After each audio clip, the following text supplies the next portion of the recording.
gente no está contenta con el capitalismo. El capitalismo no nos gusta, no satisface las necesidades mínimas de la gente, está en una crisis permanente, va a destruir el planeta.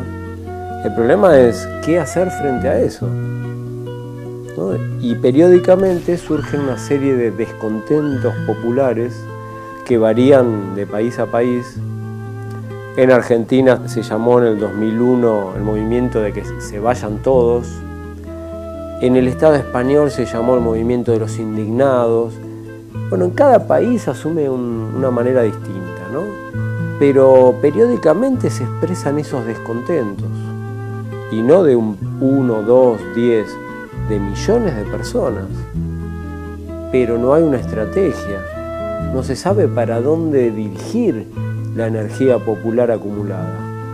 Todo ese disgusto, ese desagrado, esa manera de vivir que no está buena, ¿hacia dónde dirigir nuestro rechazo de esta manera de vivir? Bueno, para eso hace falta una estrategia y para eso hace falta una revolución. No se puede cambiar el mundo sin revoluciones. Esta idea de la autoayuda, del que el cambio está dentro de uno mismo, de que lo importante, bueno, dejemos el mundo como está, busquemos una energía positiva dentro de nosotros. A nosotros nos parece que no es cierto, ¿no? Que son caminos falsos. Hace falta una estrategia y hace falta una estrategia de cambios radicales. Y hace falta una estrategia revolucionaria. Nuestra lucha victoriosa trajo dos consecuencias. El despertar de los pueblos de América que vieron que se podía hacer la revolución, que palparon cómo se podía hacer una revolución, cómo no estaban cerrados todos los caminos y cómo no era indispensable el mantenerse constante, como soñaran o como pensaran algunos dirigentes de los partidos que están llevando la lucha tesoneramente contra las oligarquías y contra el imperialismo en cada país. Y al mismo tiempo abrimos los ojos del imperialismo. El imperialismo empezó a prepararse también. Además de reiterarlo, han demostrado sus intenciones de llevar a cabo esta acción. Llevarla a cabo no solamente en América, sino en todos los países del mundo en que se creara la lucha, se desarrollara la lucha revolucionaria. La imagen de lo que se puede conseguir mediante la lucha revolucionaria, la esperanza de un mundo mejor, la imagen por la cual vale la pena arriesgar la vida, sacrificarse hasta la muerte en los campos de batalla de todos los continentes del mundo. Entonces lo que vamos a ver en este encuentro es cómo concibió Marx a la revolución. ¿Cómo es la teoría de la revolución? ¿Hay una teoría? Hay una teoría. Entonces el marxismo es, entre muchas otras cosas, entre muchas otras dimensiones, una teoría de la revolución. Es una teoría política de la revolución y de la hegemonía. De eso vamos a hablar en este video, ¿no? Entonces, comencemos por las obras juveniles de Marx. ¿Cuál era su teoría de la revolución cuando él era un muchacho, ¿no? Cuando tenía 20 y pico de años?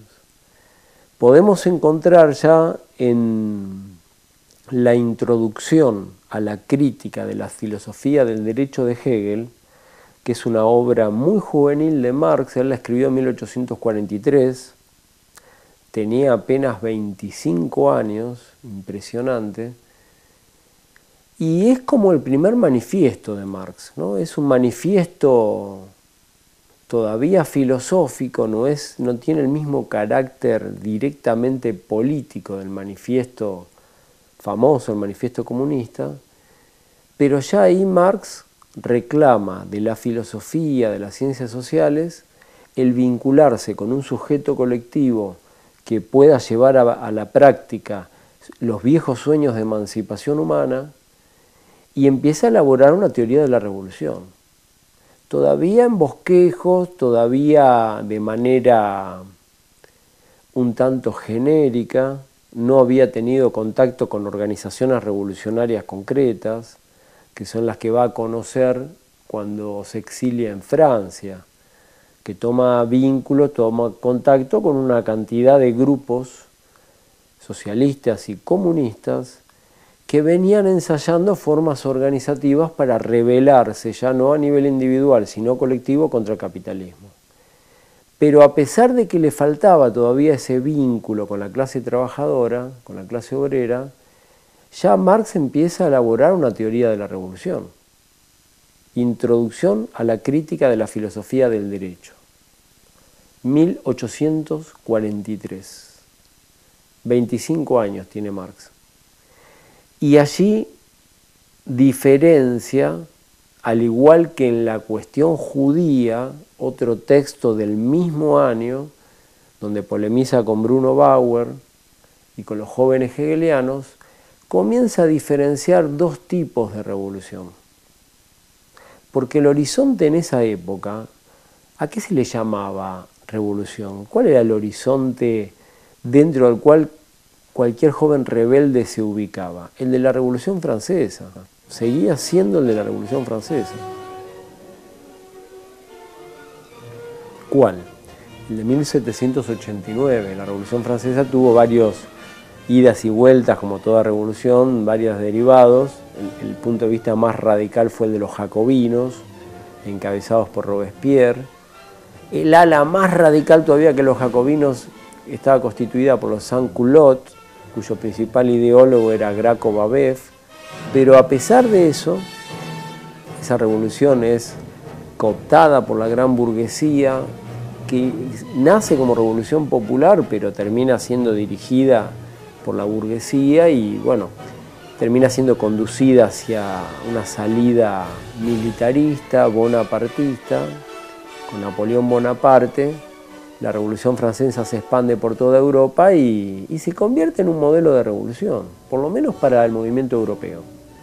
En América Latina había otras revoluciones, ¿no? Aparece la revolución de Haití, una revolución desde abajo, popular, social, donde se combinan tareas de emancipación política con tareas sociales, el fin de la esclavitud, pero en alguna medida es deudora del ala jacobina. Pasa que en Haití estaban los jacobinos negros.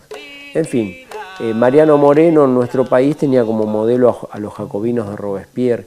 Durante medio siglo como mínimo la Revolución Francesa fue casi un arquetipo de revolución. Y el joven Marx comienza a tener una vocación de vincularse con el movimiento obrero, empieza a tener toda la voluntad del mundo de estrechar vínculos con el comunismo, que al comienzo, el comunismo no lo inventa Marx, es anterior. Marx no estaba del todo convencido. El primero de los dos amigos que se hizo comunista fue Federico Engels, pero en ese movimiento, en esa transición, tanto en la introducción a la crítica de la filosofía del derecho de Hegel, como en la cuestión judía, ambos textos de 1843, ya Marx pone distancia frente a la Revolución Francesa, que había sido hasta ese momento el paradigma indiscutido de liberación humana, de cambios sociales, de libertades políticas, de separación de la Iglesia del Estado, división de poderes, igualdad de todos los ciudadanos ante la ley, en fin, la construcción de un Estado-nación, terminar con los condottieri, con los combatientes privados, lo que hoy serían las guardias privadas, ¿no? Como las que tuvo la mafia en una época, como tienen los narcos hoy, y muchos empresarios que tienen sus pequeños ejércitos privados. No, la Revolución Francesa empieza a construir el ejército nacional, la Guardia Nacional, garantía del mercado interno, la construcción del Estado-nación, la ciudadanización de todas las personas, el desarrollo de la educación pública, la separación de la Iglesia del Estado, en fin, una cantidad de transformaciones sociales que hasta ese momento eran el paradigma. En su juventud, en la introducción del 43 y en la cuestión judía, Marx pone distancia, ¿no? Marca las aguas y pone distancia y dice, esa es una emancipación puramente política. Puramente política. Aspira a homologar e igualar a todas las personas como ciudadanos ante la ley. Y se limita a eso, pero no toca las bases del orden social. Deja intacta la propiedad privada de los medios de producción. Entonces, en el lenguaje de ese momento, Marx denomina a ese tipo de revolución emancipación meramente o simplemente política. ¿Y por qué aspiramos los que queremos ir contra el capitalismo y construir un nuevo orden social donde haya una emancipación real de las personas? Llevar a la práctica el programa emancipador de la filosofía clásica alemana. ¿A qué aspiramos? ¿A qué tipo de transformación? A una emancipación mucho más radical, que no se quede únicamente en el plano político. Una emancipación humana, auténticamente humana. Entonces, en el primer lenguaje del joven Marx de 1843, encontramos una distinción entre la emancipación simplemente política y la emancipación auténticamente humana. ¿Qué va a hacer? Esa distinción va a reaparecer en la obra de Marx con otro lenguaje, con otros conceptos que son los que los conocemos hoy en día.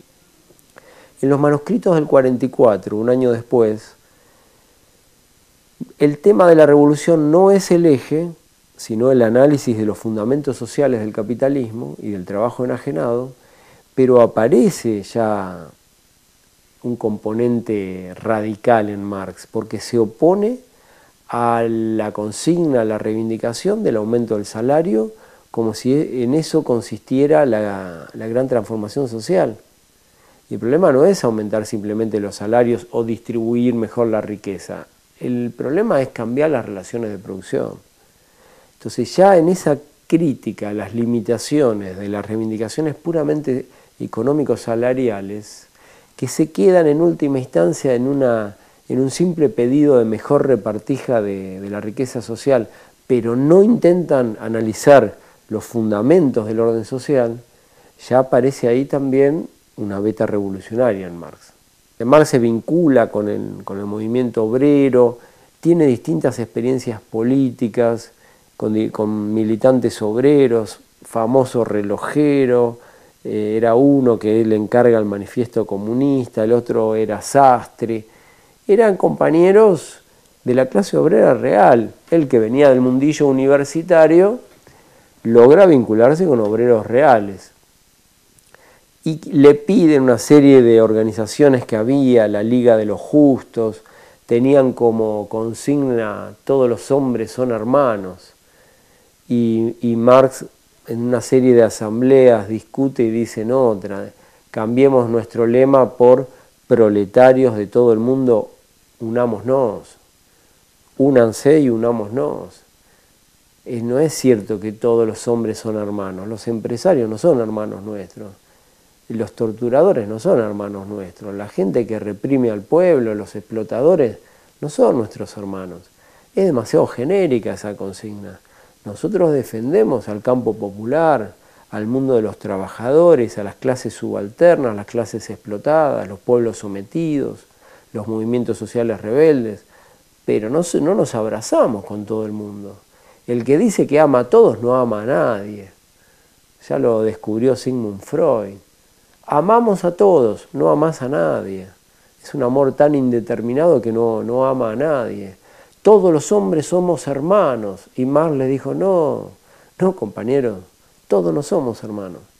Entonces, unámonos los trabajadores y los revolucionarios, pero con nuestros explotadores que viven a costilla nuestra, que nos han humillado toda la vida, no, con esa gente no nos queremos abrazar. No son nuestros hermanos, ni son nuestros compañeros. Es muy importante una novela de Paco Ignacio Taibo, escritor español, sobre todo mexicano, español-mexicano, que escribió Cuatro Manos. Había en esa novela un personaje muy lindo, Saturnino Longoria, que era un viejo militante revolucionario que, como toda gente de mucha edad, va perdiendo la memoria, lo que nos pasa a todos. Y entonces Saturnino Longoria de golpe se despertaba una mañana y no sabía en qué país estaba, en qué época vivía, si estaba viviendo, en qué proceso revolucionario estaba. Lo único que le importaba a Saturnino Longoria, porque consideraba que era lo fundamental, nunca olvidarse dónde están los compañeros y los amigos y dónde está el enemigo. Eso era lo que más le preocupaba a Saturnino Longoria, personaje de la novela Cuatro Manos, que se las recomiendo, de Paco Ignacio Taibo. Y es fundamental en la lucha de clases, saber dónde están los compañeros y dónde está el enemigo. Y eso fue lo que Marx logró convencer, luego de muchos debates, a estos primeros grupos, a estas sectas, proto-organizaciones de comunistas en Bruselas y en París. Y entonces ellos le piden, bueno, compañero, escriba un manifiesto que sintetice nuestras aspiraciones, nuestro programa, nuestra mirada del mundo. Y le dan una serie de materiales de historia de sus organizaciones y le reclaman que escriba lo que va a ser el manifiesto comunista. Y delimita bien clarito aquello que tanto le preocupaba a Saturnino Longoria, saber bien quiénes son tus compañeros y quiénes son tus enemigos. Si tenés en claro eso, el resto no está garantizado, pero es más sencillo. En el manifiesto comunista, Marx, que lo escribe junto con Engels, pero la pluma principal es de Marx, trata de sintetizar su concepción de la revolución. Y ya en ese momento utiliza otro lenguaje, otros conceptos. Ya no habla de la emancipación simplemente política y la emancipación auténticamente humana. No, en el manifiesto comunista Marx y Engels escriben y reflexionan sobre dos tipos diferentes de transformaciones sociales. Una es la revolución burguesa y otra es la revolución socialista. Ese es el nuevo lenguaje, el nuevo concepto que en 5 años fue elaborando Marx desde la introducción del 43 a la crítica a la filosofía del derecho de Hegel, que es su primer manifiesto, pero de carácter más filosófico y general, a este otro manifiesto, 5 años después redactado, sale en febrero de 1848, semanas antes de una gran explosión insurreccional en toda Europa, donde ya tienen claro la nueva conceptualización. Esos dos tipos de transformaciones sociales son aquella que diferencia la revolución burguesa de la revolución socialista. Entonces, en el manifiesto comunista aparece una concepción de la revolución mucho más elaborada, más precisa. Esa insurrección general de 1848 que abarca toda Europa es derrotada, lamentablemente, porque el camino de nuestras luchas no siempre termina como las películas de Hollywood, con un beso, violines, el amor y la felicidad. No, a veces ganamos, a veces perdemos, la lucha de clases está abierta, la historia está abierta, y esas revoluciones de 1848 fueron aplastadas, ¿no? Y entonces Marx hace un balance y envía, ya exiliado desde Inglaterra, un mensaje a la Liga de los Comunistas, porque ya había logrado que se autodenominen comunistas. ¿Por qué eligió en el manifiesto comunista el término comunista? Porque tenía un sabor mucho más militante, revolucionario, clandestino. En esa época los términos socialistas y comunistas eran muy vagos. Socialistas había un montón de gente, de sectas, se hablaba del socialismo verdadero. Incluso había compañeros con las mejores intenciones que creían que los empresarios iban a donar dinero para que los trabajadores vivan mejor. Todavía hoy en día, en el siglo XXI, aparecen algunos ingenuos que creen que si una empresa tiene buenas intenciones puede terminar con la explotación y la miseria, ¿no? Que puede haber empresarios buena onda. Todavía reaparecen esas ilusiones que en el mejor de los casos son ingenuas. Entonces, en ese conglomerado de sectas, comunistas eran los trabajadores revolucionarios, herederos de Graco Babev, y que seguían también las doctrinas de Augusto Blanqui.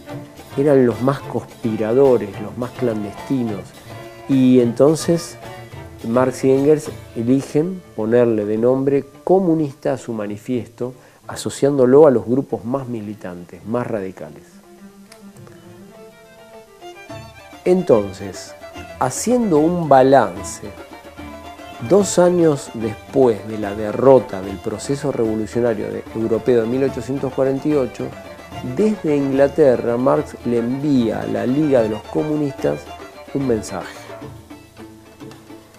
Y les dice, en el medio de un balance muy caliente de que hemos sido derrotados, dice, no es el momento de dejarnos arrastrar por los elementos burgueses que en nombre del progreso, de la modernización de Alemania, pretenden arrastrar y subsumir y cooptar a los trabajadores revolucionarios. No es el momento, tenemos que resistir, tenemos que tratar de que no nos arrastren, tenemos que lograr la independencia de clase.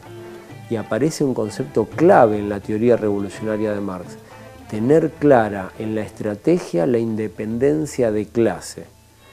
Vamos a tratar de aclarar 2 nociones: qué es estrategia y qué significa independencia de clase. Estrategia es la distribución de los enfrentamientos contra nuestros enemigos en el tiempo y en el espacio. Uno no se puede enfrentar cuando tiene ganas, según la ira, el enojo, la bronca. Esas reacciones espontáneas que suelen aflorar en el capitalismo no conducen a ningún lado. Son buenas, uno las aplaude, las saluda, porque todo gesto de rebeldía y de disconformidad frente a la explotación quiere decir que las personas han decidido dejar de ser esclavos. Y nosotros saludamos todo gesto de salud mental que implica rebelarse contra la injusticia. El que no se rebela es un enfermo. La salud implica rebelarse contra la injusticia. Eso es lo normal, eso es lo saludable, rebelarse. ¿No? Como han dicho los positivistas, que lo patológico es rebelarse y lo normal es adaptarse. No es cierto, es al revés. El que se rebela es el que está sano. Entonces, todo gesto de salud mental, de rebelión, nosotros lo aplaudimos. Bien, pero si no hay una estrategia, si no hay un plan de distribución de los enfrentamientos en el tiempo y en el espacio, esas rebeldías, esos gestos de disconformidad, explotan y se diluyen rápidamente y no queda nada, se disgregan. Hace falta tener un plan, hace falta analizar la correlación de fuerzas entre los campos amigos y enemigos, y a partir de un análisis de la correlación de fuerzas, establecer un plan para distribuir en el tiempo y en el espacio nuestros enfrentamientos, nuestros ataques, nuestros repliegues frente al enemigo. Sin estrategia, vamos al muere. Es un suicidio. Está probado en la historia que los movimientos revolucionarios que se lanzan sin tener un plan, sin tener una estrategia, por lo general son aplastados. Es rarísimo que triunfe, casi imposible, una rebelión popular frente a un sistema todopoderoso. Si no hay una estrategia popular a largo plazo. La estrategia hay que aplicarla en cada coyuntura a través de decisiones tácticas, ¿sí? La adecuación de medios y fines en un momento preciso de la historia. Pero si no hay una estrategia a largo plazo, es muy difícil triunfar, es muy difícil lograr que gane la revolución. Entonces, eso sería una estrategia, ¿sí? Bien. ¿Qué es entonces la independencia de clase? La independencia de clase es tener en claro los intereses estratégicos propios, diferenciándolos de los intereses estratégicos de nuestros enemigos.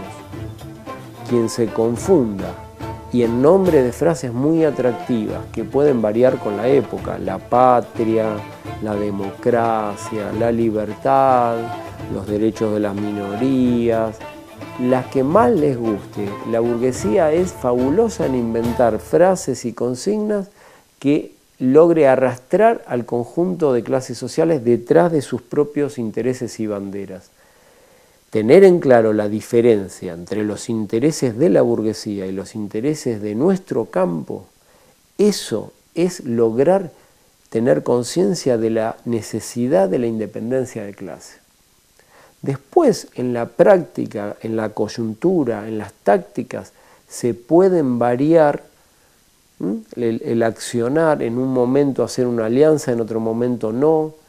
Eso va a depender de las tácticas y de las estrategias y de las situaciones sociales y de las correlaciones de fuerza. Pero si uno no tiene independencia de clase, si uno no ve la diferencia cualitativa y a largo plazo entre los intereses de nuestros enemigos y los nuestros, estamos perdidos de antemano. Entonces Marx, en 1850, le reclama a los revolucionarios y revolucionarias de Alemania tener en clara la independencia de clase. Y a partir de ahí tira como consigna, propone y cierra su escrito en el mensaje a la Liga Central de los Comunistas de Alemania que él envía desde Londres, nuestra consigna, la consigna de la clase obrera revolucionaria, de los trabajadores más rebeldes, más radicales, que más claridad ideológica tienen, ¿cuál debe ser? La revolución permanente, porque es Carlos Marx el que elabora la teoría de la revolución permanente, ¿no? Que se apoya fundamentalmente en la necesidad de construir la independencia de clase. ¿Dónde se puede ubicar esto? En el mensaje a la Liga Central de los Comunistas de 1850. Ahí termina con la consigna de la revolución permanente, Karl Marx. Ahí está el germen de esta teoría. Bien, 1850. Después, aparece una organización internacional en la cual Marx trata de intervenir, que es la Asociación Internacional de los Trabajadores, también conocida como Primera Internacional, fundamentalmente europea. La Primera Internacional no logró ganar el consenso por las limitaciones que había en esa época, por la dificultad en los medios de comunicación, en lo que hoy denominaríamos el tercer mundo. No tuvo filiales en África, tuvo contactos muy esporádicos en América, no tuvo contactos en Asia. Mucho tiempo después, en la época de Lenin, las internacionales realmente logran ser mundiales. Como señaló Ho Chi Minh, haciendo un balance de Lenin, cuando dijo, por fin a partir de Lenin, el socialismo deja de ser solamente para blancos, europeos, occidentales, y pasa a ser de todo el mundo. De los amarillos, de los afrodescendientes, de los pueblos del tercer mundo. En la época de Marx, la Asociación Internacional de los Trabajadores, que surge en 1864, y Marx escribe sus primeros manifiestos y pronunciamientos, y se extiende hasta 1872, todavía no había logrado ser internacionalista a fondo. Intentaba sentar los inicios del internacionalismo. Allí convivían los marxistas, los seguidores de Bakunin, algunos republicanos radicales, demócratas radicales. En el seno de la Internacional aparecen revolucionarios que Marx apoya y que en 1870 se produce un fenómeno en París, Marx está en Inglaterra, donde la clase obrera revolucionaria se lanza a la toma del poder. ¿A través de qué? De la Comuna de París, ¿no? Y en la Comuna de París, la clase obrera por primera vez en la historia logra tomar el poder. Logra democratizar hasta tal punto la gestión que, por ejemplo, los diputados tienen que ganar lo mismo que un obrero. Los cargos eran revocables, se disuelve la policía y el ejército. ¿Quién garantiza la seguridad ciudadana? El propio pueblo armado. Bueno, una democratización formidable, ¿no? Y Marx dice, en la Comuna de París está condensado nuestro proyecto de destrucción del Estado burgués y la construcción de una nueva sociedad, el germen, el inicio de la transición hacia una nueva sociedad, está condensado en la Comuna de París. Ya venía ese balance que Marx hace en la Guerra Civil en Francia, así se llama el libro donde se agrupan todos los textos donde Marx hace el balance de la Comuna de París, que dura 2 meses porque es aplastada, la burguesía francesa obviamente traiciona a su propia nación y prefiere que las tropas alemanas invadan Francia antes de que la clase obrera siga dirigiendo la sociedad.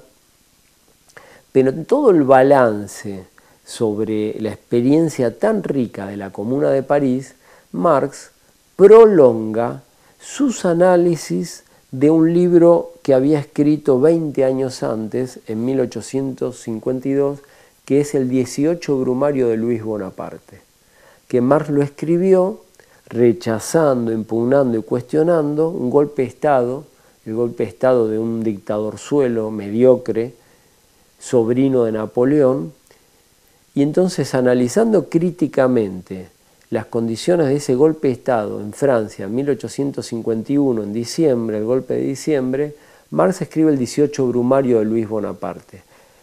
Y en la última parte de este libro, Marx analiza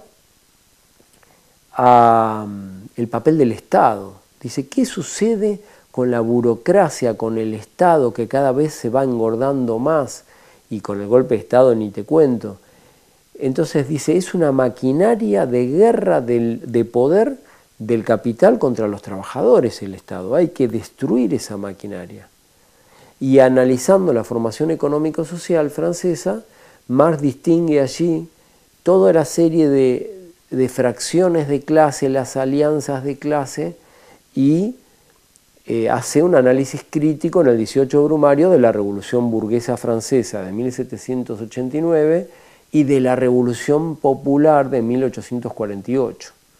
Y dice, siguen caminos inversos, porque la Revolución Francesa inicia muy tímidamente en 1789 con sus fracciones más moderadas y se va radicalizando de la mano de los jacobinos. La Revolución de 1848 sigue un camino al revés, empieza bastante radical y cada vez se va moderando más. Y en el 18 Brumario compara esos dos procesos, ¿no? A partir de esta estrategia de la revolución permanente que había hecho, que había formulado en su mensaje a la Liga Central de los Comunistas de Alemania. Entonces, en la Guerra Civil en Francia, 20 años después del 18 Brumario, Marx hace un balance de las conclusiones del 18 Brumario, del proceso de la Comuna de París, y dice, muy clarito, confirma sus análisis del 18 Brumario.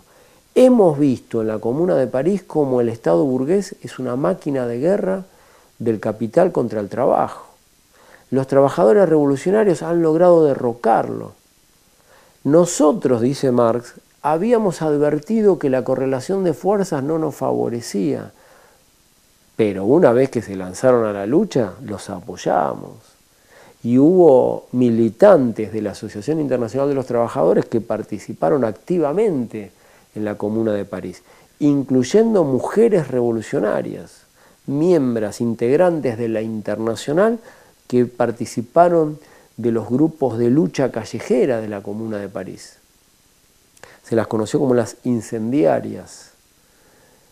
Y la burguesía fue salvaje en la represión y contra las mujeres se ensañó, no aceptaba a ningún revolucionario y menos a las mujeres, fusiló miles y miles de obreros en el cementerio de París. En uno de los cementerios hay una pequeña placa en recuerdo a los obreros fusilados en la Comuna de París.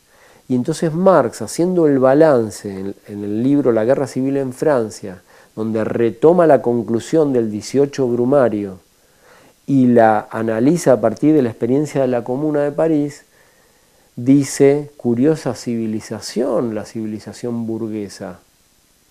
porque su principal problema periódico es que no sabe qué hacer con tantos cadáveres, pero no cadáveres de gente que se muere de muerte natural, tanta gente asesinada.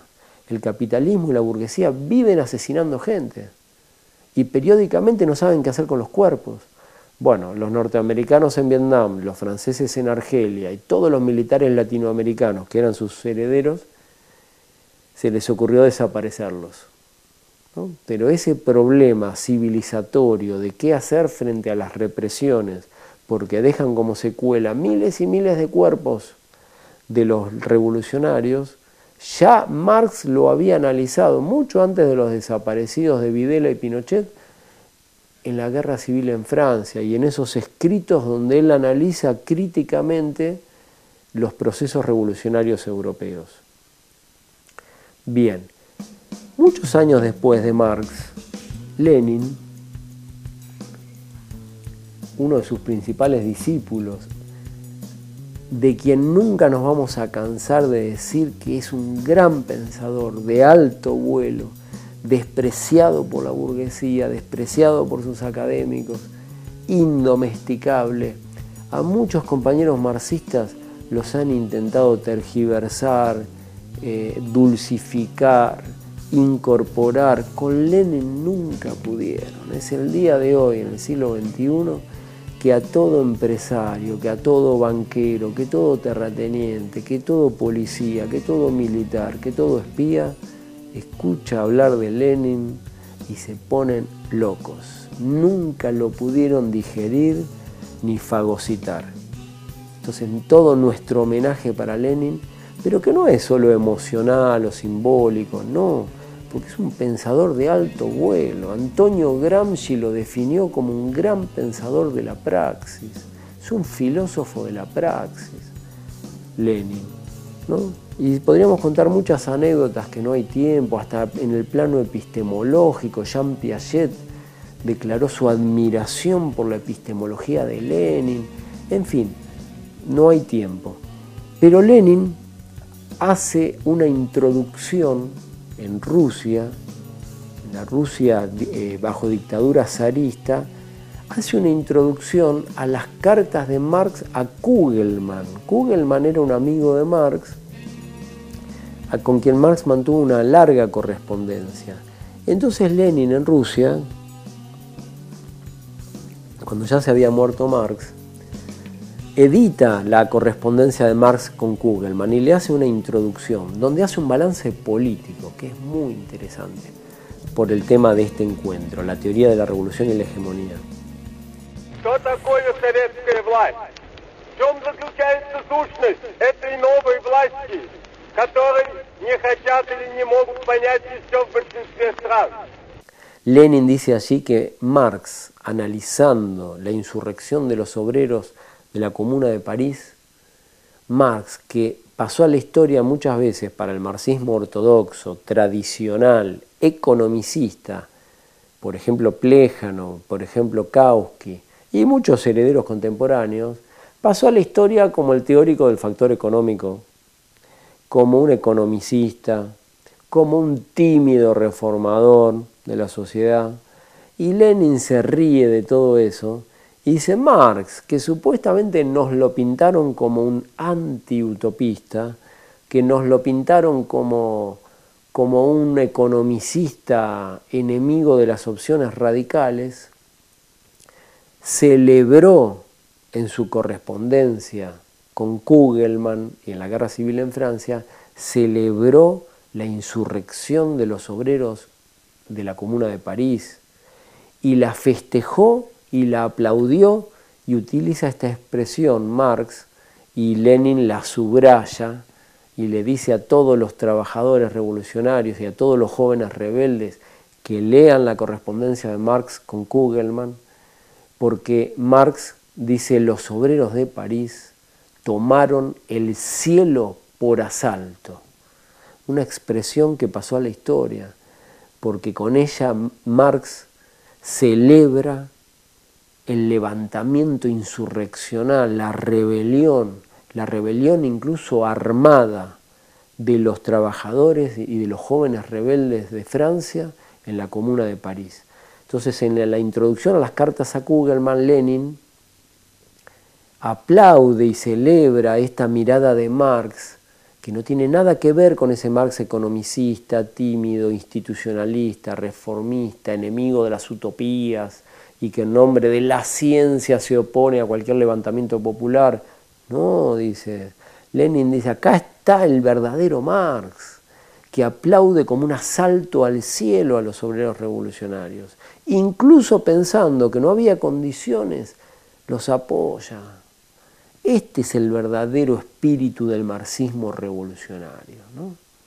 Que es heredero de Graco Babev, es heredero de Blanqui, es heredero de toda una serie larguísima de revolucionarios y revolucionarias de la historia de la humanidad. Es heredero, si quieren ustedes, de un esclavo rebelde que Marx admiraba enormemente. Cuando le preguntaron quién es su héroe, dijo Espartaco. El esclavo que en la antigüedad encabezó un levantamiento armado contra los esclavistas. Ese es el verdadero Marx.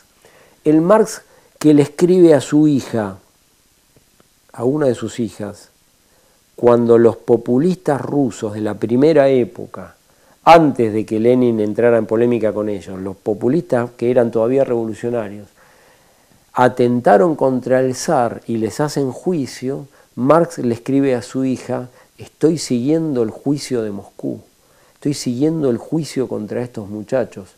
Esta gente habla poco y hace mucho. Y Marx celebra a esos jóvenes rebeldes que atentaron contra el jefe de policía y contra el zar. Ese es el Marx real, no el que nos contaron. Entonces Lenin, en la introducción a las cartas a Kugelmann, reivindica a ese Marx revolucionario, donde la revolución socialista no es pedir, por favor, que nos tiren unas migajas, que nos tengan lástima y que si no se enojan, por favor, no se enojen, entréguennos un poquitito de una comidita. No, eso no es Marx, eso no es el marxismo. El marxismo es una teoría revolucionaria. Entonces, en la introducción a las cartas de Marx con Kugelmann, Lenin se encarga de destacar esto. Ya lo venía destacando desde una cantidad enorme de libros que no hay tiempo de leer. Uno de ellos es el ¿Qué hacer? ¿No? Esta es una edición en portugués de compañeros nuestros de Brasil, pero está editado en todo el mundo. ¿Qué hacer? Que era el título de un libro de Chernyshevsky, un escritor ruso. Y Lenin, a comienzos del siglo XX, trata de reflexionar sobre la tarea de la gente que quiere cambiar la sociedad. ¿Cómo hacemos? Es la misma pregunta que nos estamos haciendo hoy, ¿no? Y que se debería hacer cualquiera que quiere cambiar la sociedad. ¿Qué hacemos? Algo hay que hacer. Entonces Lenin tiene una propuesta. Hay que organizarse. Porque ahí, entre muchísimas otras reflexiones, traza una graduación entre distintos tipos de rebeldía. La rebeldía de la ira, espontánea, sin estrategia, sin horizonte, sin táctica, sin un objetivo, sin hacer un análisis de la correlación de fuerzas, sin identificar los potenciales aliados de los adversarios enemigos. Ese tipo de rebeldía son pasajeras, son efímeras, las vivimos todos los días. Entonces hace falta pasar del mero motín, de la mera explosión de ira, a una rebeldía organizada, con estrategia a largo plazo, y no solo en un país, a nivel mundial. Entonces, en el ¿Qué hacer?, Lenin recupera la concepción de la revolución de Marx, que había distinguido entre emancipación política y emancipación humana, revolución burguesa y revolución socialista, y trata de comenzar a elaborar una estrategia, a partir de las tesis de Marx, una estrategia para la revolución socialista. En un libro que Lenin escribe a partir de la revolución de 1905, Dos tácticas de la socialdemocracia en la revolución democrática, allí formula por primera vez una categoría que ya estaba presente en las ciencias sociales del siglo XIX, pero con otro contenido, la categoría de hegemonía. Lenin a diferencia del siglo XIX, donde se utilizaba la hegemonía, en un sentido a veces parecido al que se utiliza en el siglo XXI, un Estado poderoso dirige a estados más débiles y ese Estado poderoso es un hegemón. Ese significado que figura en los diccionarios de ciencia política actuales no es el específicamente marxista, porque concibe la hegemonía a partir de relaciones interestatales entre Estados-naciones. La noción de hegemonía que elabora Lenin en dos tácticas de la socialdemocracia en la Revolución Democrática, es decir, dos tácticas de los revolucionarios en el medio de una revolución que dirige la burguesía, es otra, es la noción de hegemonía. Lenin dice, la revolución es burguesa, pero los revolucionarios, es burguesa en 1905, en ese momento determinado. Los revolucionarios tenemos que aceptar que la burguesía dirija.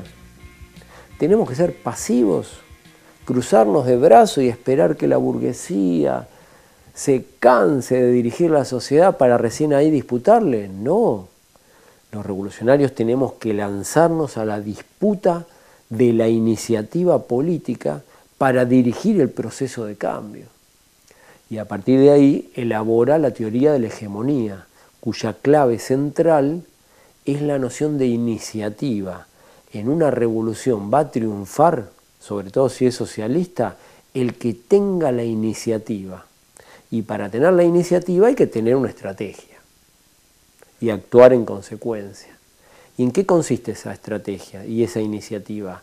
En lograr dividir a nuestros enemigos, fraccionarlos, neutralizar a una parte, anular a la otra, enfrentarnos con otra, que el enemigo principal quede aislado y ganar para nuestro campo la mayor cantidad de aliados posibles. En eso consiste la estrategia de hegemonía tal como la formula Lenin en ese libro de dos tácticas, que prolonga el qué hacer, que era otro libro escrito muy poquitos años antes de dos tácticas, ¿no? Al final de su vida, no al final de su vida porque lo matan, le pegan un tiro, queda enfermo y muere en 1924, pero poco tiempo antes de que triunfe la Revolución Rusa de octubre de 1917, Lenin escribe El Estado y la Revolución, donde hace un análisis histórico y un recorrido bibliográfico de la concepción de la revolución en Marx y Engels, a lo largo de toda la obra de Marx y Engels. Libro formidable, que hasta termina de una manera muy simpática porque dice, dejo acá porque tengo que ir a hacer la revolución. Y es mucho más interesante y divertido participar de un proceso revolucionario que escribir sobre él. Es un final maravilloso y efectivamente se lanza a la toma del poder Lenin con sus compañeros los bolcheviques y con todo el movimiento revolucionario y los trabajadores de Rusia y triunfan. En El Estado y la Revolución hay una síntesis de la concepción revolucionaria de Lenin. No podemos cambiar el mundo sin enfrentarnos con el Estado burgués. Hay que destruir las instituciones del Estado burgués y empezar a construir en un proceso que se inicia con la transición socialista un nuevo orden, nuevas instituciones basadas en el poder obrero, el poder popular. Es un libro formidable, que es el punto de llegada de su teoría de la hegemonía, que venía formulando ya desde el libro Dos Tácticas, y de su estrategia revolucionaria sintetizada en el quehacer. Y su análisis de la situación revolucionaria en Rusia, formulado en las tesis de abril de 1917.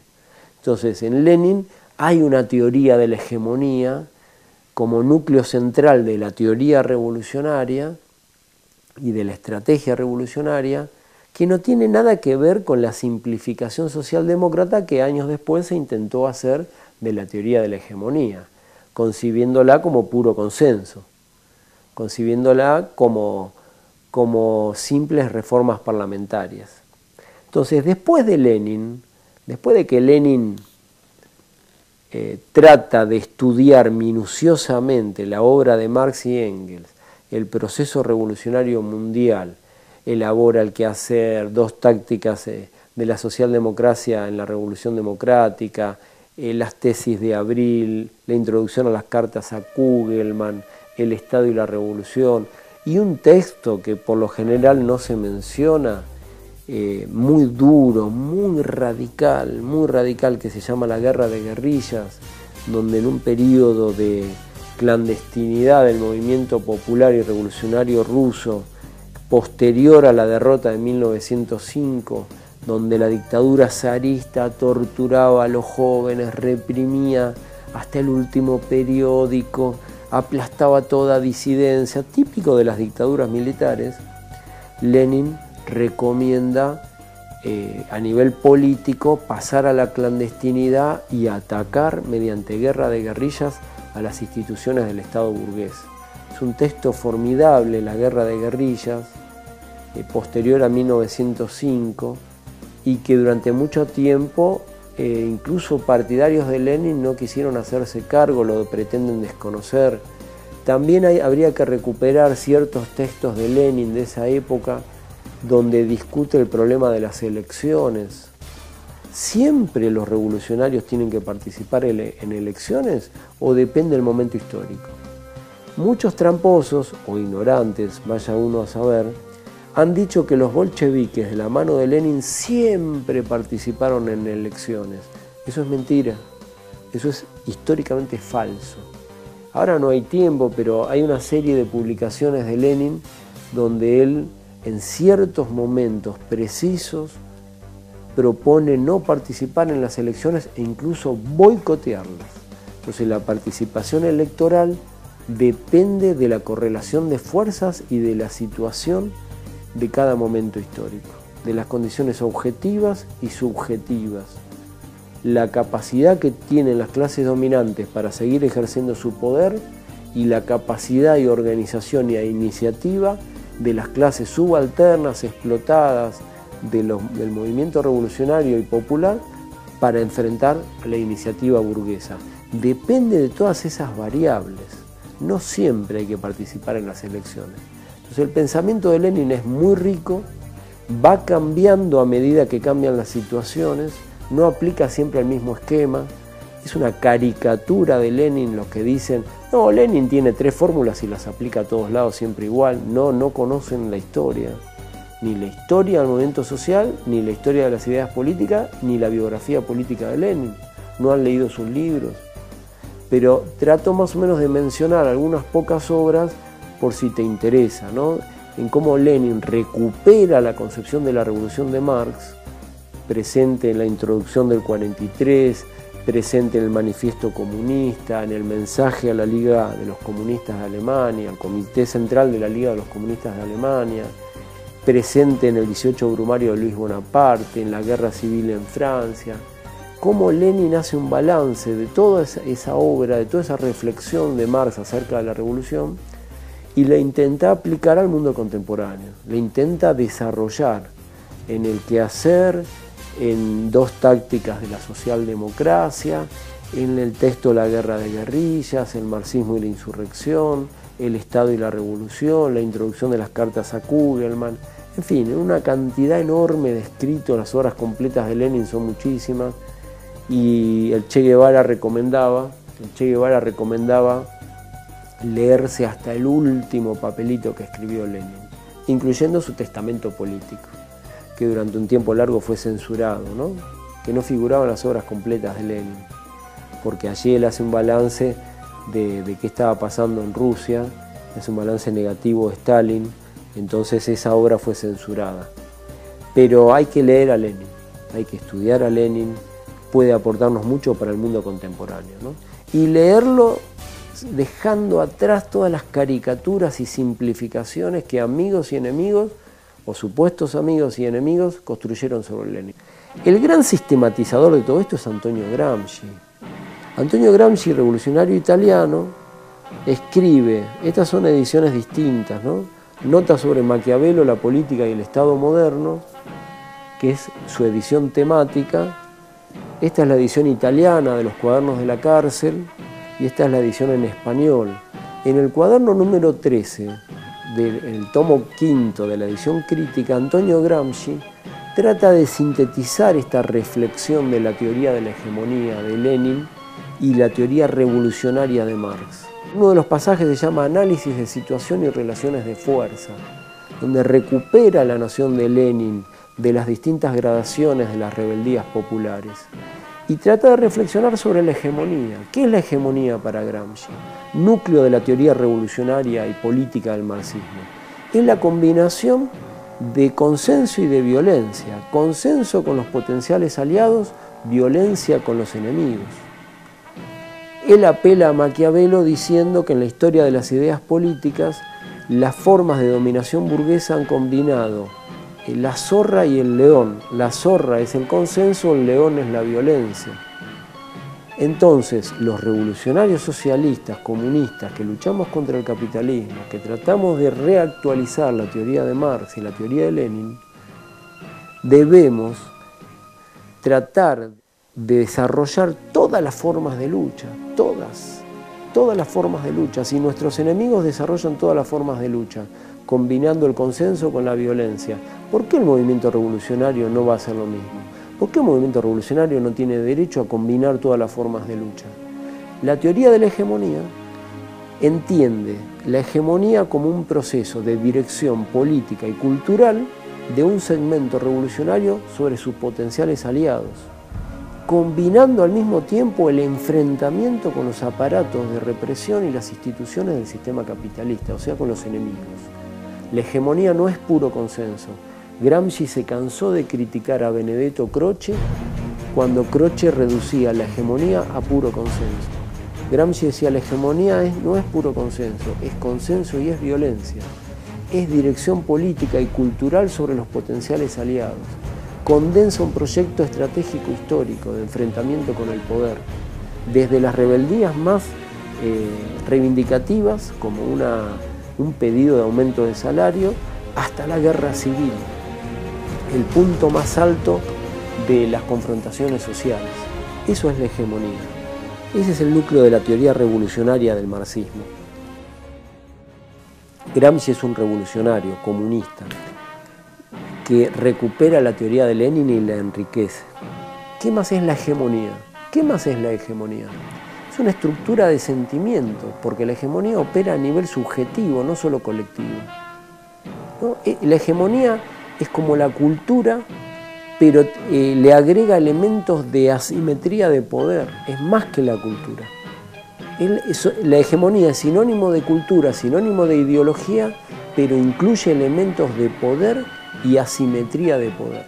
Entonces la estructura, ¿cómo se vive y se reproduce cotidianamente? A través de una estructura de sentimientos, que se vivencia. La hegemonía no son solo ideas, también son sentimientos, son valores, es una ética de vida. Así opera la dominación capitalista. Y por lo tanto la contrahegemonía debe ser no únicamente un conjunto de ideas, sino también una estructura de sentimiento, un proyecto político y cultural contra el capitalismo. ¿Qué sería el marxismo? Una teoría de la revolución. Entre otras cosas, una filosofía de la praxis, concepción materialista de la historia, teoría crítica de la sociedad capitalista, pero sobre todo una teoría política de la hegemonía y de la revolución. Eso es el marxismo, una teoría de la rebelión y de la revolución. Y nuestro proyecto no es la revolución burguesa, no es la emancipación meramente política, es una emancipación humana, es la revolución socialista, es la transformación radical de todo el orden social, del conjunto de relaciones sociales. Ese es nuestro proyecto histórico, a través de una teoría de la hegemonía, que no tiene nada que ver con la socialdemocracia. Eso es por lo menos nuestra manera de entender la teoría revolucionaria en Marx, la reelaboración que hace Lenin y la recuperación que hace Antonio Gramsci en el mundo contemporáneo.